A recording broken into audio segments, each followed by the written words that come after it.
మహేశ్వరంలో SR ప్రక్రియ సక్రమంగా సాగేలా చర్యలు తీసుకోవాలని నియోజకవర్గ బీజేపీ ఇన్ఛార్జ్ శ్రీరాములు కోరారు. ఈ మేరకు బంజారాహిల్స్లోని ఇంటిగ్రేటెడ్ కమాండ్ కంట్రోల్ సెంటర్లో సిపికి వినతి పత్రం అందజేశారు. బాలాపూర్లో ఇతర దేశాల నుంచి వచ్చిన రోహింగ్యాల వల్ల బిఎల్ఓలు తీవ్ర ఇబ్బందులు ఎదుర్కొంటున్నారని ఆరోపించారు. మత ప్రాతిపదికన రాజకీయాలు చేసే కొందరు నేతలు ఈ ప్రక్రియను అడ్డుకుంటున్నారని తెలిపారు.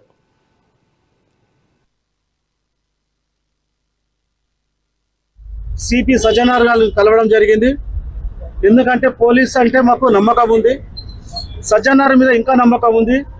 దేని విషయంలో కలిసినామంటే బాలాపూర్ ప్రాంతంలో జల్పల్లి మున్సిపాలిటీలో అనేక మంది రోహింగ్యాలు వచ్చి ఆ ప్రాంతంలో వేలాది మంది 2008లో ఇప్పుడు మాకు ఇది వచ్చిన తెలిసింది ఏంటంటే 2008లోనే అధికారికంగా 8,000 మంది 10,000 మంది చెప్తున్నారు.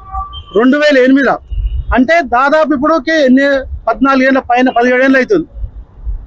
అంటే ఇన్ని సంవత్సరాల్లో ఎంతమంది ఒకసారి వచ్చండి, ఓ 40-50 వేల మంది ప్రాంతంలో.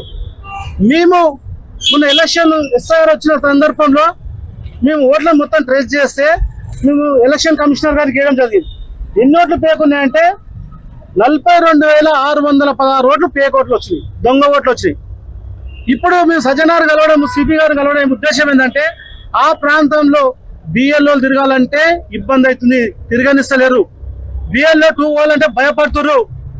దీనికి అసదుద్దీన్ ఓవైసీ 3 రోజుల కింద వచ్చి జల్పల్లి మున్సిపాలిటీలో నేను ఉన్నా అనే భరోసాతో ఇచ్చి అనేక దొంగ ఓట్లు గుంజుకొని బిఎల్ఓ తర గుంజుకొని ఫోన్లు గుంజుకొని ఓటీపీలు తీసుకొని వాళ్ళు దొంగ ఓట్లు ఎక్కిస్తారు. కాబట్టి ఈరోజు సజ్జనార్ కలవడం జరిగింది. నిజంగా కూడా చెప్తున్నా, కాంగ్రెస్ పార్టీని రేవంత్ రెడ్డి గారిని అడుగుతున్నా, నువ్వు పూరీలు ఫుట్బాల్ ఆడడం కాదు, ఇవాళ ఈ దేశానికి వచ్చిన రోహింగ్యాల పరిస్థితి ఏందని అడుగుతున్నాం. గత 3 సంవత్సరాల నుంచి పోరాడుతున్నాం. 3 సంవత్సరాల నుంచి పోరాడుతుంటే కాంగ్రెస్ పార్టీ సపోర్ట్ చేస్తలేదు. అక్కడ ఉన్నటువంటి ఓటర్ లిస్టును ఎన్విరాన్మెంట్ చేయాలని చెప్పే ఉద్దేశం మీదనే మేము కలవడం జరిగింది. లేని పక్షంలో మీతో కాకపోతే మా యొక్క కార్యకర్తలమే మేమే ఆ బస్తీలకు వెళ్ళి చేయాల్సిన పరిస్థితి వస్తుంది. ఆ పరిస్థితి అప్పుడు జరగాల్సినటువంటి పరిణామాలు అందుకే మీరందరూ ఊహించుకోవచ్చు.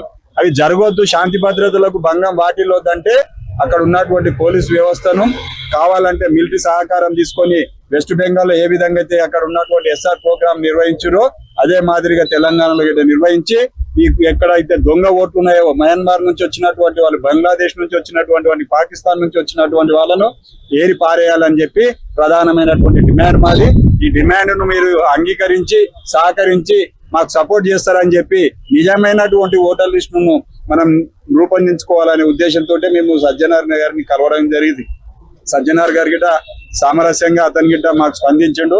తప్పకుండా అట్టి విషయంలో మేము కులంకషంగా చర్చించి ఆలోచించి మీకు అక్కడ ప్రొటెక్షన్ ఇవ్వడానికి మేము ప్రయత్నం ఇస్తామని చెప్పి చెప్పడం జరిగింది. వారిపై మాట పైన మేము ఈ రోజు మా కార్యకర్తల గిట్ట మేము చెప్పుకొని నెక్స్ట్ జరగని వేళల భారతీయ జనతా పార్టీ కాషాయ దళం తప్పకుండా బస్తీలకు వెళ్లి బిఎల్ఓస్ కు బాసడగా నిలబడి మా బిఎల్ఓ 2s కలిసి తిరిగి అక్కడ ఎన్విరాన్మెంట్ చేయిస్తామని చెప్పి